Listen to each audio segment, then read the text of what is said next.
Multifianton Creation.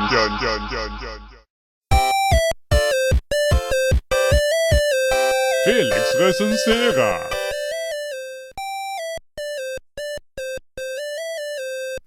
Hej och välkomna till Felix recenserar. Och idag ska vi kolla på den skräckinjagande dåliga filmen Death Academy. Vi fick den här jävla filmen skickad till oss av Olle Jakobsen. Han kunde lika gärna ha skickat ett jävla brev med mjältbrand. Jag hade nog faktiskt blivit gladare om jag hade fått mjältbrand och dött. För då har jag i alla fall sluppit mer lidande. Nu måste jag sitta här och berätta om den rena tortyr jag har gått igenom och fortfarande går igenom. Alltså jag tänkte när jag fick den, det här kan inte vara så farligt. En norrländsk lågbudgetskräckfilm. Vad fan kan gå fel liksom? Allt kan gå fucking fel. Det här är som att gå igenom helvetets 9 cirklar samtidigt. Efter att jag hade sett den var jag tvungen att kolla på Dora Utforskaren 4 veckor i sträck för att tvätta bort skammen efter att ha sett den här jävla skit-fucking-filmen. Varenda gång jag tänker på Death Academy så tänker jag, nej, ska jag skjuta mig själv idag? Ska jag göra det? Ska jag fucking göra det eller? Och kalla den här filmen för skräckfilmens svar på Goldie skulle vara alldeles för generöst. Det skulle vara en fucking förolämpning mot Goldie. De som ligger bakom denna filmen kallar sig för Krusikal. Och det går nästan inte att hitta någon information överhuvudtaget om deras jävla filmbolag. Men tur är väl det! För om jag hade vetat vilka som låg bakom den här vet jag fan inte vad jag skulle göra. Jag skulle säkert kastat drabbjesmittade tvättbjörnar med alla sorters cancer på dem. Bara låt dem slita dem i stycken. Sen hade jag använt köttet och typ malt ner det och gjort onsalakorv av det. Nej Felix, vad har du på mackan? Skaparna av Death Academy? Nu kanske du tänker. Men det är ju bara en film. Lugna ner dig lite nu va. Har ni fucking sett den va? Har ni sett den? Troligtvis inte. Så jag ska använda det här lite som min terapi och för att varna alla för hemskheterna som lurar i Death Academy. Tycker vi börjar kolla på den. Alltså vart fan är de? Får jag kolla? Fy fan.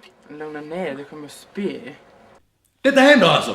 Jag kollar på Death Academy igen. Varför i helvete gick jag med på det här? Så det känns redan som ett gymnasieprojekt gone wrong. Skådespelet är så dåligt och onaturligt så man inte undrar om det är första gången de skådespelar utan om det är första gången de pratar överhuvudtaget.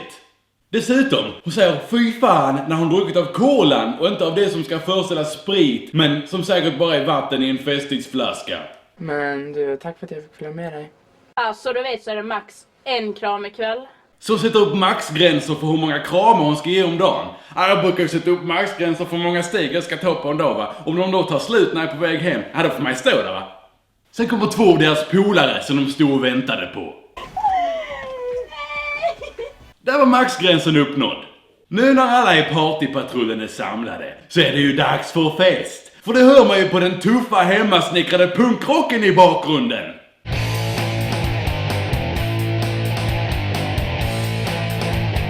De kommer fram till något hus som vi aldrig får se. Vet ni om att det spökar här? Tror du på tomten också? Hur svårt hade det varit att, jag vet inte, visa huset där det spökar kanske? Hur svårt hade det bara varit att filma vilket jävla fucking hus som helst? Håll käften på dig snorunge. Ser ni? Death Academy, det är en film som till och med förolämpar tillbaka. Jo, det är bra. Va? Ja precis, va? Vad sa du? Allvar. Kan du prata tydligare? Alltså måste du spy eller?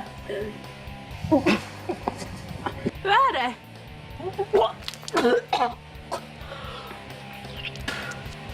Nej, vi har inte klippt om det här. Först ett jumpcut, sen en jävla cross-dissolve. Den här scenen är så simpel att den hade hur lätt som helst kunnat göras i en och samma tagning. Det första jumpcutet förstår jag ju varför det är där. Det var ju för att de skulle lägga i den konstgjorda spyan i hennes mun. Det hade varit så lätt och så mycket bättre att bara klippa till närbild på vem som helst och sen klippa tillbaka till henne när hon spyr. Cross-dissolven är dock helt onödig och maskerar inte det klippet de gjorde där om de trodde det. Vi är 2 minuter in i filmen. Fatta nu hur mycket vi har kvar! Hörru gumman, du valde verkligen fel dag att börja festa på. Jag vet hur man kommer in på skolan. Så vänta lite. Huset som var hemsökt var skolan där de går! Vågar vi gå dit in? Ni går väl dit när ni ska till skolan på dagen? Så vad skulle egentligen vara skillnaden när ni går dit på natten?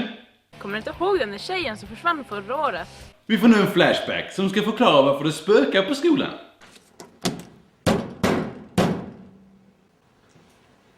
Där fick han. Varför ligger det en hammare på det där onaturliga viset på ett bord i skolan?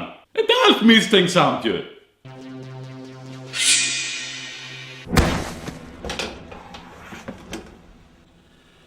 Jävligt bra klippning där alltså! Det här var ungefär min reaktion första gången jag såg den här scenen. Vänta lite. Varför skulle de gå till skolan för att festa egentligen? Är inte det sista stället man vill vara på när man ska ha roligt? Sen spelar de samma punkrock igen när de ska bryta sig in. Musiken är jävligt B och tydligen gjord av filmskaparens band. Det förklarar en hel jävla fucking del. De kommer in på skolan och det första tjejen som vi aldrig får veta namnet på och inte vill veta namnet på gör är att spy sig i handen. Nej, inte området i Stockholm. Efter att hon har spytt tar hon av sig kläderna. Varför i helvete gör hon det? Hon har inte ens spytt på dem. Hon behöver bara tvätta händerna så blir det bra igen.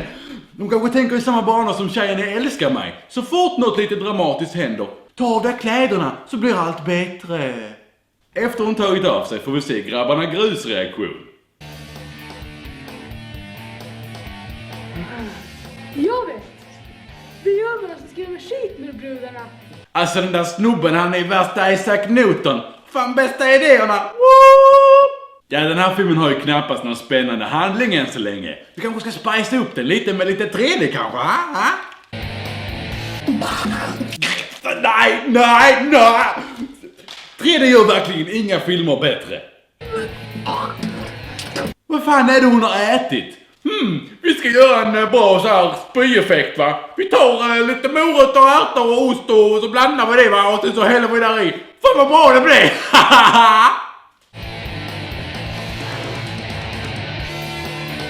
Världens bästa gömställe. Där kommer ju ingen hitta honom. Oh wait! Det sög ju! Men trots att han gömmer sig lite bättre än sin polare så blir han hittad och dödad. Peter! Men vad fan? Vad irriterad man kan vara. Hon tar sen direkt efter av sig jackan och har bara ett linne på sig. Varför behöver hon ta av sig för att gå och leta efter Peter? Vad är grejen med att alla ska ta av sig hela tiden utan anledning? Så vart fan är det? Det där skriket är nog dubbat. Eller vad tror ni? Tidernas bästa jaktscen sätter igång och det klipps hela tiden mellan linnetjejen och leopard-BH-tjejen. Efter ett tag hittar linnetjejen leopard-BH-tjejen död.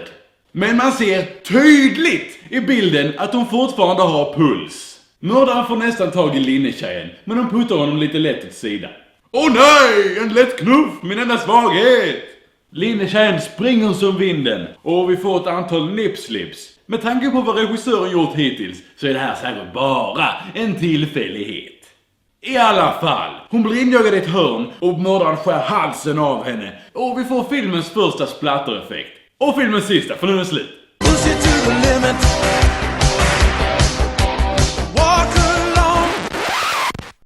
Nej, det här var någon sorts prolog. Det har gått 10 minuter av filmen. 10 minuter av filmen! De första 10 minuterna är som att få nålar inkörda i alla organ samtidigt som någon jävel berättar Bellman-historier man redan hört 1000 gånger och bara vill fucking skära skallen av den jäveln. Men man kan inte för att han har en stor jävla armé från typ Sydostasien framför sig så bara nej, du får inte skära halsen av honom för han är fan skyddad av oss! Och nej. 10 minuter innan filmen och jag vill redan fucking ta mitt liv. Fan! Och vet ni vad det värsta är? Det blir bara värre. Hela tiden blir det bara värre och värre och värre. Vi går vidare. Vi klipper sen till 10 år senare. Och musiken i bakgrunden kan lättast beskrivas med ett ord. Äcklig!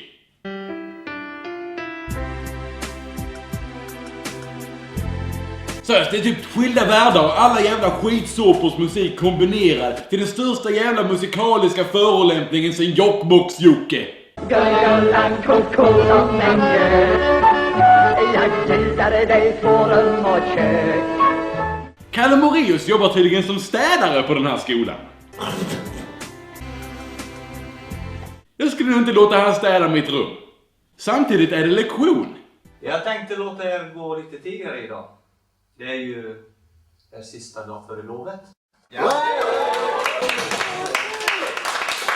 Varför är alla förvånade över att det är lov? Wow, jag hade nästan glömt att vi hade lov. Vi hade ju så kul med alla Pythagoras satsdelar. Jag vet, skolgrejer och sånt. Förresten, jag älskar att typ bara 2 personer överhuvudtaget har med sig papper och penna. Ja, idag ska vi prata om seriefigurer. Nej. Vilken skämtare. Han borde ju fan ha Nobelpriset i humor alltså. Seriemördare. Seriemördare? Vad är det för jävla skolämne? För att säga, det här är just dödsakademin. Så här kanske det blir elever när man dödar och styckar folk. Och de som dog innan i början av filmen, de kanske bara fick IG på ett prov eller något. Låt mig gissa. Den här läraren är mördaren. Han är den första i filmen som pratar om att döda folk, så det måste vara han. Fast i och för sig, det hade varit lite för uppenbart, va? De börjar nämna en massa seriemördare. Och en av eleverna som heter Elin säger... Men Niklas Johansson då? Du tänkte på som morden som har skett här på skolan för 10 år sedan. Ja, det glömde jag ju nästan bort. Det hände ju när jag jobbade här och var väldigt tragiskt och stort i media. Lätt att glömma ju. Läraren kör lite exposition och läser direkt från ett papper som någon håller upp utanför bild. Man fann hans fingeravtryck på kniven plus blodspår på kläder i hans skåp. Rektorn hämtar läraren av någon anledning och eleverna börjar prata med varandra i oerhört naturliga och genomtänkta dialoger. Jag tror att Niklas var oskyldig. Varför tror du det? Men vi ska ju göra ett grupparbete om ett svenskt brott. Jag vill göra ett om det här. Det här är den typen av dåligt skådespel som bara sades finnas i sagor och legender. Och här har vi det mitt framför våra ögon. Låt oss alla ta varsin sked och gröpa ur de ögonen. Så nu ska de göra ett grupparbete om morden vi fick se innan i filmen. Fint har alla i bakgrunden bara sitter och stirrar på dem medan de pratar. Det här är som det här var någon sorts dåligt organiserad filminspelning eller någonting. Oh wait, det är det ju! Tror du högsäckarna vill vara med eller? Hon går fram och övertalar hösäckarna.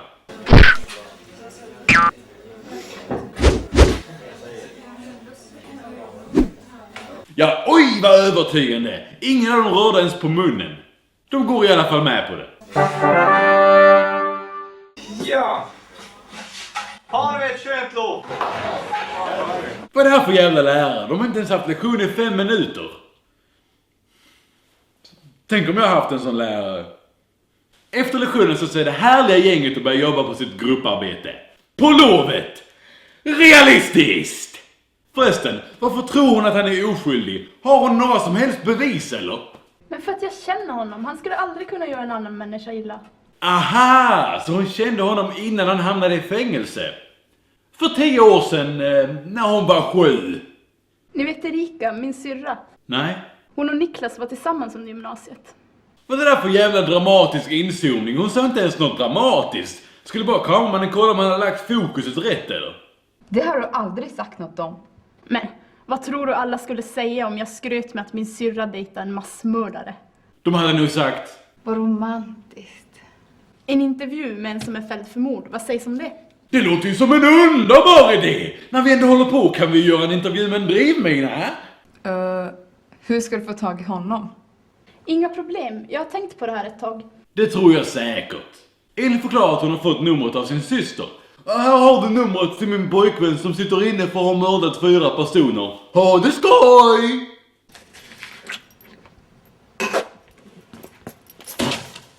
Vem har lagt rått gift i mitt äpple, va? Elin och läraren träffas sen lite awkward i korridoren. Har ni inte gått hem ännu?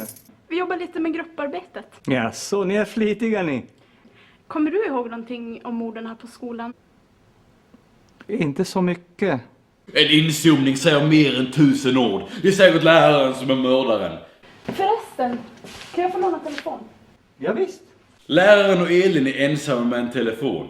Det här kan bara betyda en sak. It's raping time. Nej! Hon ringer till fängelset och får reda på att... Han blev frisläppt för 2 dagar sedan. Jaha, han var tydligen oskyldig och alla levde lyckliga alla sina dagar. Slut!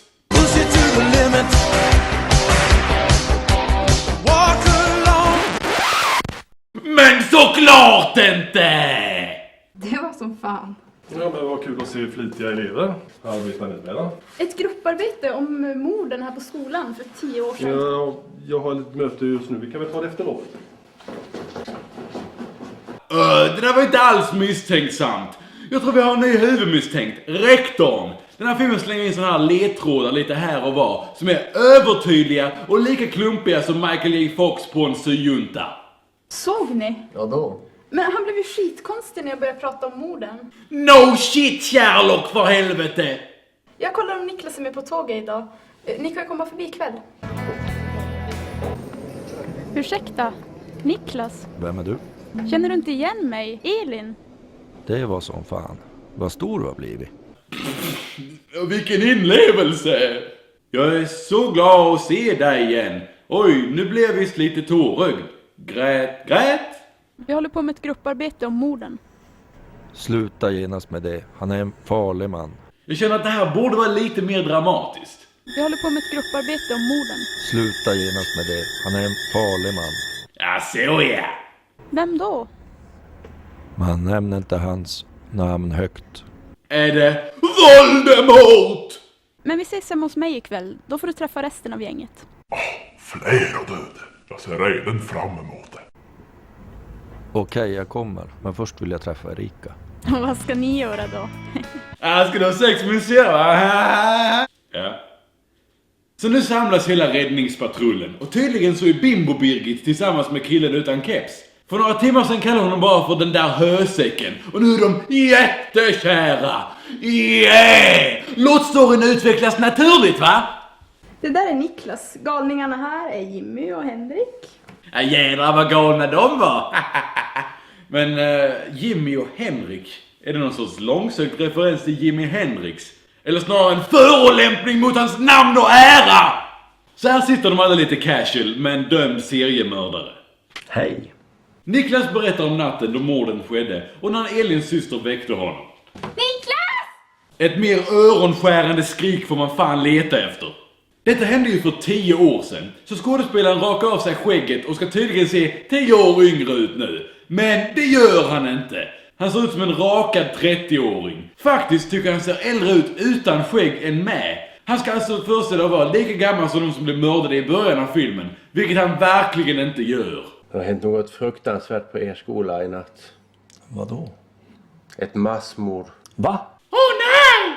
Killen som ska föreställa Niklas pappa ser ut att vara lika gammal som honom. Och bara kolla på bilden när Niklas sitter på golvet. Han ser ut som en jävla förvuxt bebis. Som så mycket annan dialog i den här filmen låter den här också extremt onaturlig.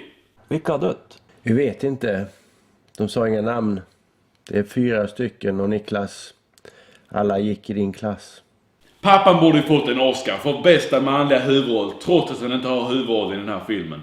Men 2005 så gick den till Philip Seymour Hoffman, så man kan ju bara konstatera att världen är en orättvis plats alltså. Men om du vet vem som mördade dem, varför har du inte sagt något åt snuten? Jag är rädd för honom. Men efter lite om och men så ger sig Niklas och säger det. Han heter Thomas Röntoft. Så han har inte vågat säga det till polisen eller någon annan under 10 års tid. Men några tonåringar får du honom på 2 minuter. Rektorn? Det var som fan. Wow! Det där hade jag ju aldrig kunnat gissa. Han var ju så diskret av sig där. Kom verkligen från ingenstans. Vilken jävla bra twist det här var. Så nu tycker Elin att de ska bryta sig in på rektorns kontor och leta bevis. Det här vill jag inte vara med om. Men Elin har insider information som kommer till användning.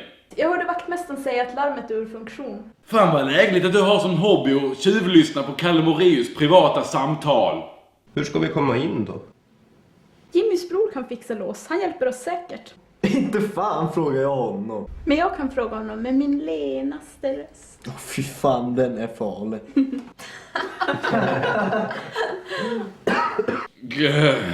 Misstänker att alla bakom kameran står och spyr saker och det där var.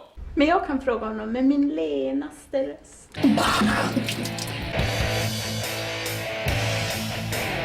Det här är nästan lika tufft som intro till Reservoir Dogs. Fast inte fucking alls! Gänget är ute och går tufft tills det blir mörkt och de ser en tuff stretrajsbil stå och skrota. Och plötsligt så är Keps, Conny och Elin tillsammans. Varför har du inte visat det innan? Var kommer alla de här spontana relationerna ifrån? Var det här det skulle öppnas dörrar? Nu tänker säkert du att Jimmys bror har nycklarna till skolan eftersom att de specifikt gick till honom. Men nej! Han öppnar dörren med en jävla skruvmejsel! Lockpick skills level 10! Får du upp den idag eller? Dörren, eller? Sicken skämting han drog. Och inte fast med. En fan kids. Med tanke på att de flesta av dem troligtvis kommer dö så kommer jag ha mycket roligare än dem. Då kör vi. Dörren är öppen. Det är rektorns rum.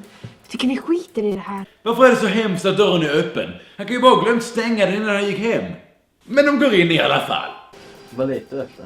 Något som bevisar att Niklas var oskyldig. Det finns en pärm här under. Åh fy fan. Alltså nej. De hittar verkligen en pärm där rektorn har samlat alla bevisen för morden. Så jävla dåligt. Jag menar, om det var ett skämt så hade det varit lite kul. Men här ska det vara blodigt jävla allvar. Alla som blev mördade har anmält rektorn och vaktmästaren för sexuella trakasserier. Åh nej! Det trodde jag inte om Kalle Moraeus. Han som verkar så jävla snäll och god. Vänta lite. Om de 4 personerna som blev mördade i början av filmen alla blev trakasserade av rektorn, varför i hela jävla fucking friden gick de då till skolan mitt i natten? Det är väl det sista stället de vill vara på om de blir tafsade på av rektorn. Det här makar så lite sens. Men de hinner knappt fira sitt nya fynd. Om jag träffar den där satans. Satans vadå? Helvete. Vad gör ni här? Närbilderna är bara underbara. Jag älskar de fokuserar kameran på rektorns skägg. Vi har gjort inbrott på skolan. Men vilken överraskning. Jag visste inte att man släppte ut mördare så snabbt. Håll käft jävla svin! Jag tror inte jag behöver säga någonting här. Keps Conny gör århundradets hjältedåd och tar en för laget när han slår ner rektorn. Spring!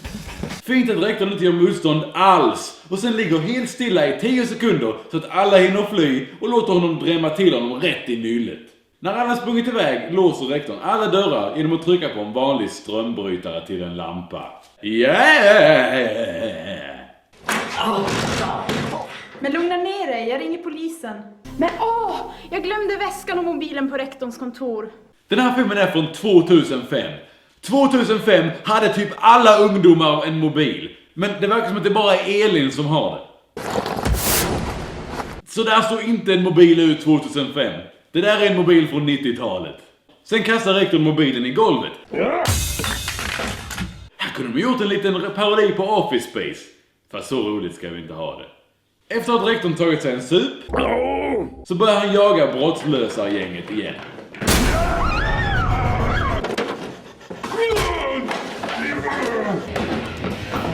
Rektorn är verkligen inte stabil om man bara kan slå ner honom med en jävla bok. Det är stabilt. Nej, Dr. Alban. Det är ostabilt.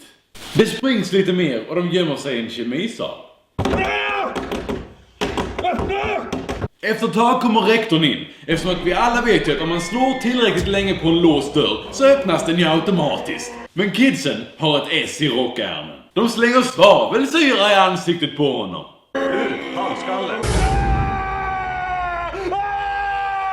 Se här barn, om ni gör era läxor så kan ni få döda er rektor på kreativa sätt. I can't believe it's not bothering. Effekterna är faktiskt rätt bra. Fast jag tror att det hade fått bort rätt mycket mer än så om man kastade en burk koncentrerad svavelsyra rätt i ansiktet på någon. Jag deformerar precis rektorns ansikte. Kram! Vad har hänt? De var verkligen helt random vinklar. Så nu är rektorn död. Eller? Okej, nu är han död. För tillfället. Snacka om ansiktslyftningen. Skulle det där vara kul? Nej. Nej. Ja men skratta då för fan! De kom på att de glömde ta rektorns nycklar. Jag går. Var försiktig! Jag tror inte jag avslöjar något förvånande när jag säger att han kommer dö. Varför låter de honom gå själv egentligen? De har inget vettigt för sig själva, de bara sitter och glor. Så de kunde lika gärna bara följt med och sett till så han inte dog. Men manuset måste ju på något sätt tvinga fram ett sätt för att döda honom. När han går ner så är det som att någon spelar Resident Evil 1 och styr honom. Kan han inte ens gå naturligt? Han tar nyckeln men blir jagad av den ansiktslösa mördaren som fortfarande inte tål knuffar. Okej, Dr. Alban, okej. Efter lite torrgyttjebrottning blir han dödad.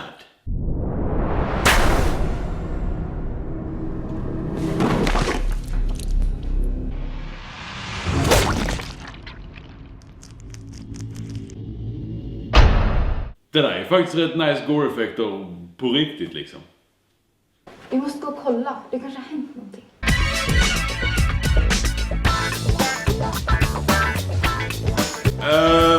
Varför är det discomusik i bakgrunden? Lugna ner dig, det är bara jag. Varför har han den där blicken? Det ser ut som att han tänker våldta allihopa. Det första de säger är... Jag har dödat rektorn. Va? Smooth! Han försökte dräpa oss så vi kastade syra i hans ansikte. Nu fattar jag noll. Men morden på skolan för 10 år sedan. Ja, den där liran dräpte sina polare. Jag skulle inte kalla en dömd massmördare för en lirare som om han spelar bra hockey eller någonting. Men det var ju inte han, det var rektorn. Det låter som en riktigt USB-skräckis. Och det är ju precis vad det är. Bra att regissören vet vad det är för filmer han gör. Hur fan skulle jag veta att fredagen den 13 del 19 pågick här inne? Men det är lugnt, vi kommer ut. Får jag ha med min trogna skruvmejsel? Nej, det går inte. Någon har mixtrat med låset. Var det något han sa för att dölja att han inte ens gjorde någonting med själva låset utan bara körde in skruvmejseln i dörrglipan? Efter det bestämmer de sig för att leta reda på snubben som försvann och Jimmy varnar sin bror för rektor. Han ligger här inne. Jag måste varna dig, han är inte vacker. Jag vet, jag har sett bilder av honom. Brorsan är en redig skämtmeister. Vad fan har ni pysslat med? Vad i helvete?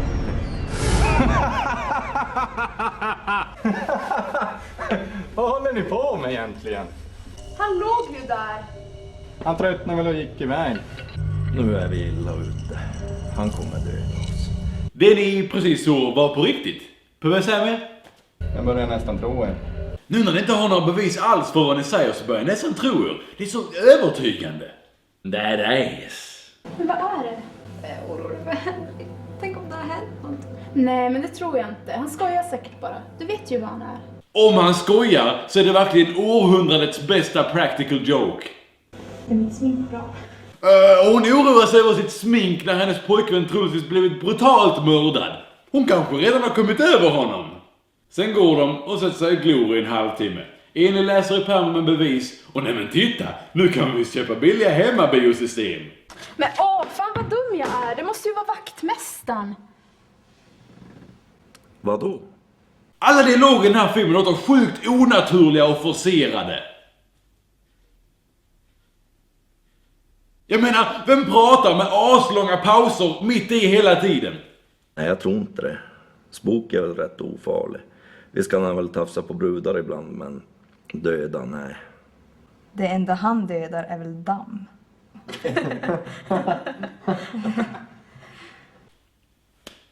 Nej, nu får du ge dig. Jag går. Gå vart? Alla dörrarna är låsta och det finns en mördare lös i huset. Fast i och för sig, varför sitter de bara och glor från första början? Är det deras typ safe zone? Där kan inte mördaren komma för då bryter han mot reglerna eller någonting. Sen går de andra för att leta efter fler bevispärmar på vaktmästarens kontor.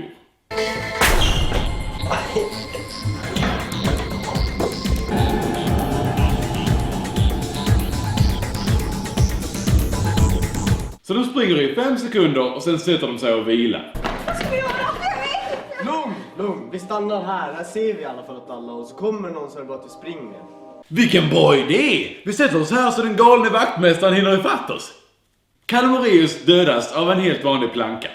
Jag skojar inte. De har liksom till och med kuttat ut en liten bit från den för att den ska passa till hans huvud och man ser det astydligt.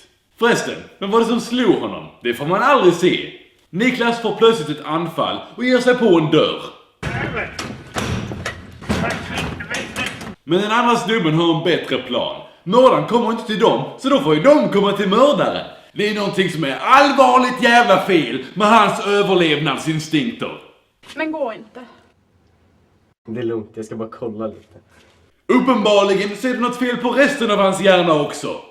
Han hinner inte mer än 5 meter innan han blir överfallen av en maskerad galning. Han slår sönder en stol på honom och hugger honom rätt i skallen med en bräda med en skruv i. Jävlar! Men när han drar av masken så ser vi att det var hans bror! Och känslorna överväldigar honom.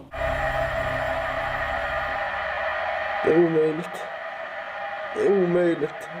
Grät. Det där ser inte ut som rektorn. Han är mycket Snyggare! Döda min egen bror. Sa han som han precis tappade sin iPod i golvet. Jimmy sätter sig och grätar vid en random soptunna, men han hinner inte sörja länge innan yxmördaren dyker upp. Alla springer för sina liv och lyckas gömma sig i ett rum med sjukhussängar i. Och en av dem ligger Henrik. Henrik. Hur fan kan hon se att det är Henrik? Han är så lik den där Henrik. Jag skulle känna igen hans hjärnsubstans var som helst. Jag tror han har gått nu. 1 miljon på att han inte gått än. Jag är rik!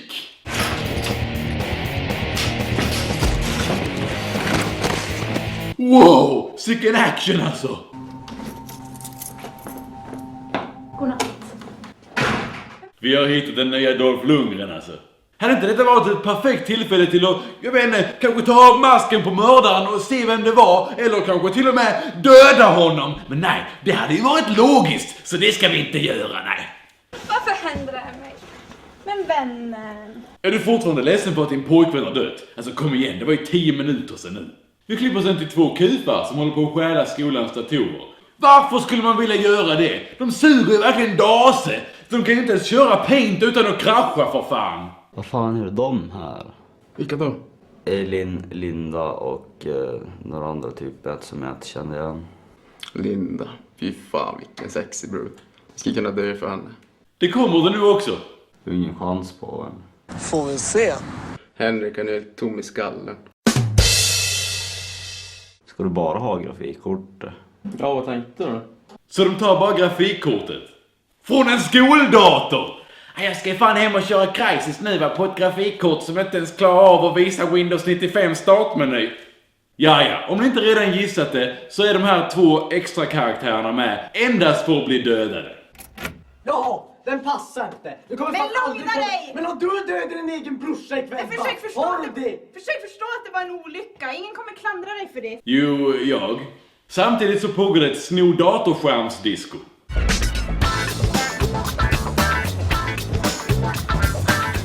Idiotgänget lyckas få upp dörren och dra ut en propp så att det blir mörkt igen. För det var ju läskigare. Både Brailas och den andra snubben blir dödade. Men den andra blir dödad på ett rätt fult sätt. Vad tyckte du?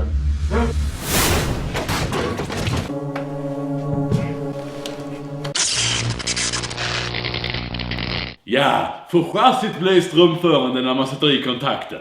Tydligen så låses dörrarna upp när de drar ut en av propparna. Så nu lyckas de ta sig ut. Hur kan de söla sig och tramsa runt när mördaren kan vara precis bakom dem? Till och med i dåliga skräckfilmer så fattar karaktärerna att de måste fly när de har chansen. Men i denna så är karaktärerna extra korkade och troligtvis lobotomerade. Vi klarar det. Det är klart. Jag känner ju mig. Du gjorde ju ingenting, förutom att döda din bror såklart. Men gumman, hur är det? Jag saknar honom. No. Kom igen, jag vill hem. Sluta löjla dig. Din kille dog för säkert en halvtimme sen. Jag dödade min bror för 10 minuter sen och jag har redan kommit över det. Den jävla mes du är, va? Idiot Jimmy går ensam iväg. Det här kan ju bara sluta bra. Bra som att han dör.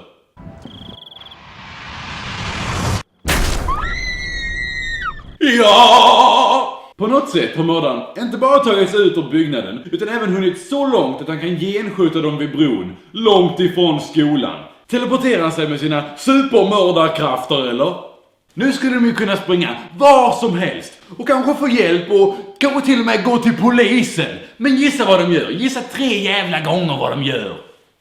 De springer tillbaka till skolan igen Ja, vilken bra idé det var! Mördaren kan komma ut och in av skolan hur lätt som helst. Så det är verkligen det bästa stället att gömma sig på. Det ska bli ett sant jävla nöje och se de här karaktärerna bli dödade en efter en. De bara sliter av naglarna på dem, allt möjligt skit.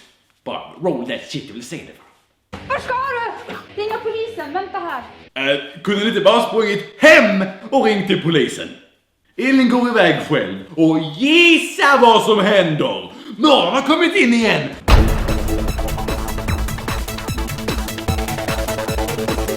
Vart gick hon? Skulle tro att hon gick till rektorns kontor. Här är hon. Nej, det där är en jävla dörr. Samtidigt som Humle och Dumle letar håller Elin på att bli mördad. Varför börjar så många vinklar med Bimbo Birgits röv i bild? Seriöst! Helvete!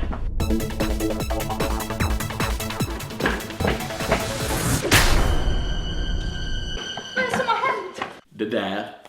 Vad ska vi göra? Ni kan ju testa att flyga ut igen och inte bara springa runt på skolan. Det finns inget som hindrar er från att krossa en ruta och hoppa ut. Förutom filmens budget då.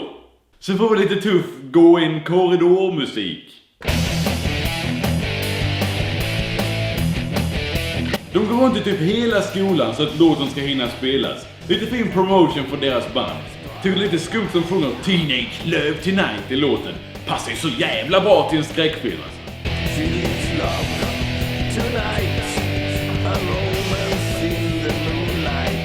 I alla fall, de tar sig till verkstaden och ska leta efter ett vapen. Men det enda de hittar är lik. Så samtidigt som mördaren har jagat de andra så har han hunnit släpa dit alla liken. Yeah!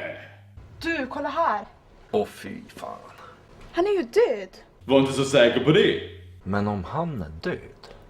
Vem är då mördaren? Kommer ni ihåg läraren från början som jag redan då sa var mördaren? Seriemördare. Han är ganska starkt misstänkt just nu. Jag går och kollar lite där borta, kom dit sen. Okej. Det var en väldigt vag anledning till att lämna Niklas ensam och troligtvis bli attackerad. Hehehe, inte lite förutsägbart. Så rektorn är en zombie nu och efter mycket om och men lyckas de gömma sig. Vi väntar här. Till slut ledsnar han väl och går därifrån. Varför skulle han göra det när ni har bevis för att han har dödat 4 personer? De har bevis mot mig, men det är så jävla jobbigt att stå här och vänta. Jag går nog fan hem och gör lite te och kollar på TV va. Men efter ett tag tröttnar de på att överleva och går ut. Men såklart kommer rektorn direkt till attack och när de är på flykt från honom stoppas Niklas av en kukvägg. Så nu är han fast. Men Elin kommer till undsättning med en vinkelslip som måste ha extra lång sladd om de ska kunna nå ända fram till rektorn. Han gör dessutom inget motstånd. Spännande scen det här. Vad ska du med den där till? Jag tänkte spika upp lite tavlor. Det är så jävla trist här nere i källaren. Så får vi en lite känsloladdad scen. Förlåt mig, Linda. Förlåt mig, Linda. Sen pratar de aldrig mer om det. På väg ut från skolan blir de attackerade igen. Börjar bli lite tröttsamt nu. Och Niklas kastar hammaren till Elin. Ja, så flyger ju en hammare så den har perfekt i handen på någon. Speciellt när man kastar den i panik.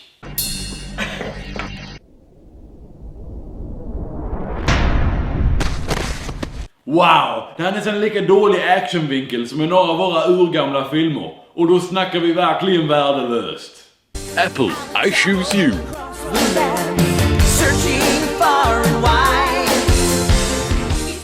Vilken träff, mitt i planeten. Nu hade det varit ett perfekt tillfälle att ta av masken och se vem mördaren är. Fast nej, vi har ju viktigare saker för oss. Som att göra filmen längre än vad den behöver vara.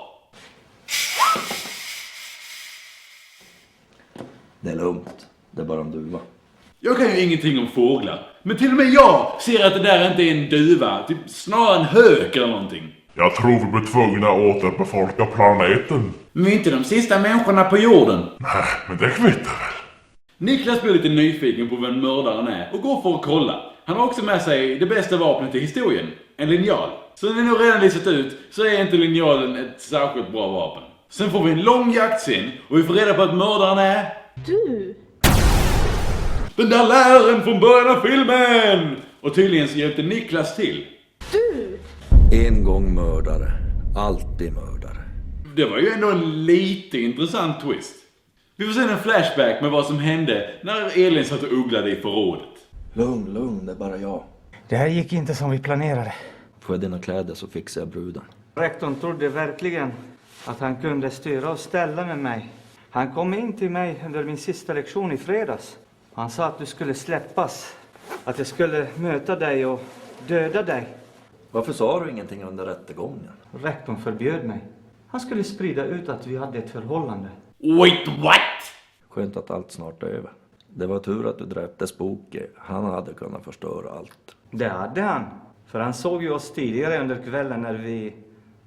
Ja, jag vet. Snälla låt mig slippa de mentala bilderna. Så gulligt! Men sen råkar läraren säga att Niklas är tjock. Precis rätt storlek. Man mobbar inte Niklas fläsk. Sen får man en jaktscen där, tro det eller ej, Elin blir dödad. Huvudpersonen. Det brukar ju vara så i slasherfilmer att det är oskulden som överlever till slutet av filmen. Så antar jag i den här filmen så är ingen av dem oskuld. Då går det så här. Elin blir verkligen dödad på det fulaste möjliga sättet. Bra jobbat. Ni har rent fått mig. Nej!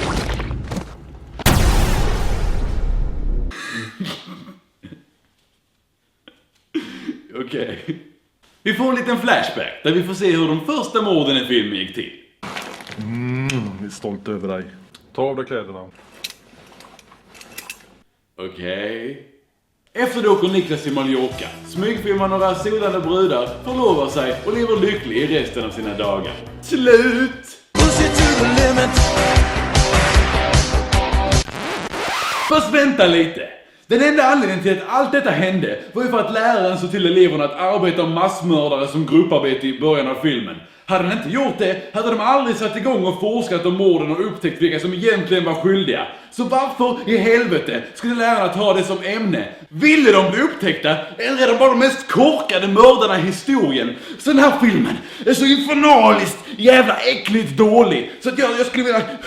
springa ut på gatan, ta folks spädbarn, kasta dem i marken, sen så typ springa runt och kasta saxar i ansiktet på folk och sen ta folks hjärnor, spela basket med dem och typ spränga folks hus. Typ, min grannes hus där borta, jag ska fan spränga den, så jävla arg jag är just nu. Och om jag någon gång träffar skaparna så skulle jag göra en jävla målning med deras blod. Det skulle vara typ som Mona Lisa fast jättedåligt gjord. Fy fan vad jag hatar den här filmen.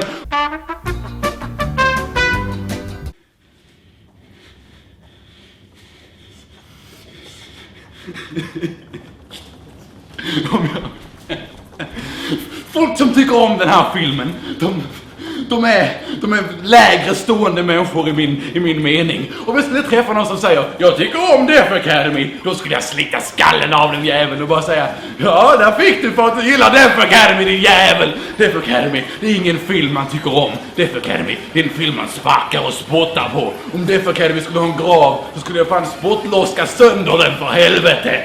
Och lyssna på mig här nu grabbar så ska ni få höra. Om jag någon gång blir fångad för att jag har gjort alla dessa hemska saker på grund av Death Academy så det är bara för mig att säga alltså jag såg en våldsam film som heter Death Academy och den gjorde så jag ville döda folk och de skulle gå på det! Så det är bara för mig att göra alla de här sakerna så jag kommer undan ändå.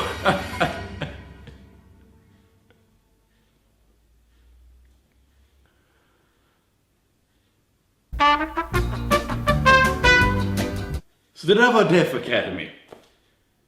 Så kan man inte älska den här filmen. Jag är allvarlig nu. Den här filmen är så jävla rolig. Jag vet jag har sagt massor med dåliga saker om den. Men det här är så nära man kommer en svensk motsvarighet till The Room. En sjukt dålig film som är så underhållande att den är sevärd. Seriöst, se den! Det finns så mycket roliga grejer som jag inte kunnat kommentera i den här recensionen. Så ni kommer få en underbar upplevelse. Skådespelarna är fasansfullt dåliga, kameramannen verkar vara mer intresserad av att filma nakna brudar än att följa storyn och ljudklippningen är fasansfull. Men det är verkligen så dåligt att det blir roligt. Det är 100 minuter ren underhållning. Gore-effekterna är faktiskt ganska bra på sina ställen och det märks att hela budgeten gick till det här. Karaktärerna är lite som Scooby-Doo-gänget. En bimbo som är helt värdelös, en smart men inte lika attraktiv tjej, 2 blåsta snubbar och en hårig hund, eller ja, massmördare. Som ni nu har förstått så är den här filmen skitdålig. Så pass skitdålig att hela filmen får 10 av 10. Jag är seriös. Så där var skräckmånaden över. Och nu får vi hoppas att jag inte behöver recensera något lika hemskt mer. Ja, men vad fan.